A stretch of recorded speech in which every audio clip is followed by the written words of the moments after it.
नमस्कार मित्र, स्वागत आहे आपलं यूट्यूब चॅनलवर। तुम्हाला आज मी तुरीची डाळ कशी बनवायची ते सांगणार आहे।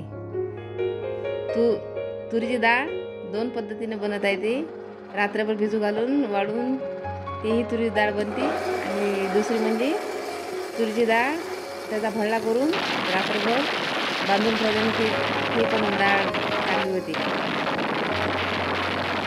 हे पहा, मिनी जे आहे ही तूर घेतली आणि ही डाळ तयार झाली। मार्केटपेक्षा घरची डाळ चांगली असते, पौष्टिक असते आणि वरणही चांगलं लागते।